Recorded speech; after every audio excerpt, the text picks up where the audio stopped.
자, 김상민 전 검사가 1억 4천만 원에 구입해서 김건희 여사에게 총선 공천의 대가로 건넸다라는 이우환 화백의 그림이 가짜라는 감정 결과가 나왔습니다.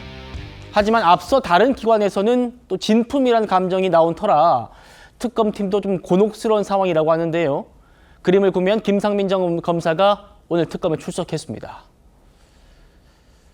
저도 수사를 오랫동안 해온 사람이지만 수사하면서 가장 경계해야 될 부분이 확정 편향의 오류입니다. 지금 특검 수사를 통해서 누설되고 있는 많은 수사 관련 정보들이 많은 오해와 억측에 기반하고 있는 것 같습니다. 오늘 그 부분에 대해서 상세히 소명하고 나오도록 하겠습니다. 감사합니다. 그림은 공천 청탁 목적으로 건네신 겁니까?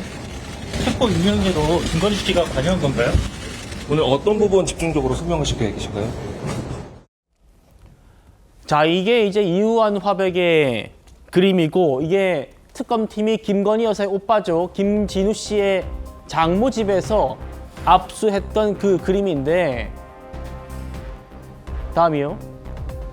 한국화랑협회에서는 이게 가짜다, 위작이다. 그리고 한국미술품감정센터에서는 진품이다. 이렇게 정반대의 감정 결과가 나왔다고 합니다. 부장님 변호사님, 이것 때문에 특검팀이 지금 골치가 아프대요. 왜 그런 거예요? 이게 적용되는 법 규정이 달라지기 때문에 그렇습니다. 규정이 달라져? 이게 예. 가짜냐 진짜냐에 따라서? 그렇죠. 그리고 뇌물죄 같은 경우에는 뭐 단순 뇌물죄냐 제3자 뇌물죄냐 이렇게 어떤 법을 적용하는지에 따라서 사실관계가 다 드러났음에도 불구하고 법리 적용의 오류 때문에 무죄가 나고 막 이런 식이 되거든요. 그러니까 굉장히 정교화해야 되는데 뇌물을 줬다라는 것뿐만 아니라 그게 얼마냐 뭐 이런 것까지 해가지고 구도에 맞는 딱 그 법을 적용해야 되는데 그렇죠. 이게 지금 만약에 진품이다 그러면은 1억 이상이다라고 해서 특가법이 적용이 됩니다. 그러면은 10년 이상부터 시작하는 굉장히 중한 범죄거든요. 근데 만약에 가품이라고 했을 경우에는 이 사건은 그냥 단순 뇌물죄로 내려가 버려요. 그러니까 사안이 같은 그림을 줬다라는 거에서 그 그림이 얼마짜리냐에 따라 가지고 하늘과 땅 차이가 발생을 합니다. 그리고 이게 굉장히 흥미로운 부분인데 제가 실제로 했던 사건을 소개드리면 네. 제가 어떤 물건을 뇌물로 줬던 사건을 했거든요. 근데 그 물건이 가품이었어요. 그래서 우리 이제 TV 프로그램 중에 진품 명품 이런 진품 명품 있죠. 그렇죠. 거기서 가품이 나올 경우에 빵원이 매겨지는 경우가 있거든요. 실제로 어떤 재료를 들여가지고 노력을 해가지고 뭐 몇백만 원치는 들지 않았겠습니까라는 생각하잖아요. 근데 네. 가품은 거래계에서 영원으로 책정을 합니다. 그래서 제가 그 주장을 해가지고 실제로 영원으로 이건 액수불상이다. 그래서 뇌물이 넘어간 건 맞고 액수는 얼마인지 모르겠다. 그래서 단순 뇌물죄로 액수는 모르겠는 뇌물죄로 유죄 이런 식으로 놔줬던 적이 있거든요. 그러니까 지금 특검 같은 경우에는 와 이거 되게 큰 특가법 사안이네라고 했다가 만약에 그런 액수불상의 단순 뇌물죄로 되면은 사안이 굉장히 축소돼서 아무것도 아니게 돼버릴 가능성도 있거든요. 그러니까 저 그림이 도대체 뭐냐라는 게 굉장히 핵심이 되는 겁니다. 그렇군요. 조현상 변호사님. 자, 그러면 김상민 전 검사가 이 그림 살 때는 1억 4천만 원이었다는 거 아니에요?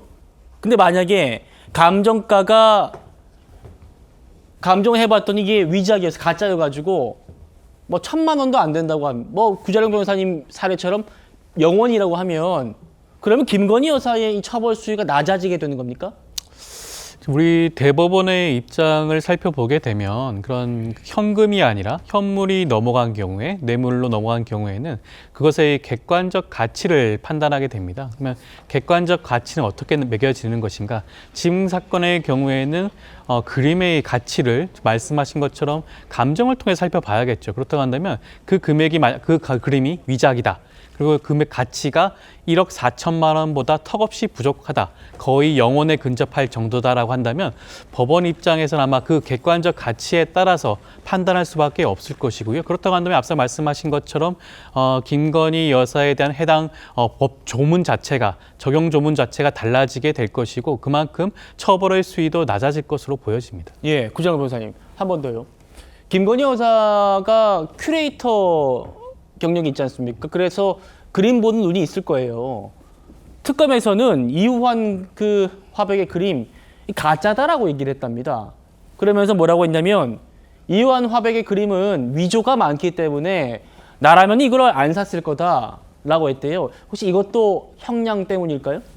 그렇죠. 방어를 위해서도 굉장히 유의미한 주장이 됩니다. 왜냐면은 이게 김상민 검사가 1억 4천에 샀으면 그냥 1억 4천으로 인정하면 되는 거 아니야? 이렇게 생각할 수 있잖아요. 네. 근데 만약에 가품일 경우에는 1억 4천을 주고 산 김상민 검사가 안목이 없어서 속은 사기죄의 피해자가 됩니다. 그건 그냥 별도의 김상민 검사에 대한 사건이 되는 거고 예. 그게 내가 이만큼 금액이라고 생각하고 줬다라는 건 그 사람 생각이고 받는 사람은 얼마의 뇌물이 귀속됐는가의 문제잖아요. 그러니까 그렇게 되는 거군요. 그렇죠. 이게 법리가 엄청나게 다릅니다. 그래서 귀속된 게 얼마냐. 근데 이게 가품이다? 가품일 경우에 얼마야? 라고 했는데 만약에 어느 정도의 감정을 했을 때 감정이 안 나온다. 이거는 특히나 주관적 가치가 평가의 절대적인 기준이 되는 미술품 같은 경우엔 가품이다 그러면 아무도 안 사거든요. 그럼 빵원으로 수렴되고 그냥 액수불상이라고 표현하는데 이러면은 김상민 검사는 1억 4천 헛돈 날리고 이 사건은 그냥 단순 뇌물죄로 귀착되고 그럼 특검은 굉장히 큰 사건이라고 생각했다가 결국은 용도삼이가 될 수 있는 이런 상황이 지금 기로에 놓인 겁니다. 알겠습니다. 이 이후한 화백의 그림이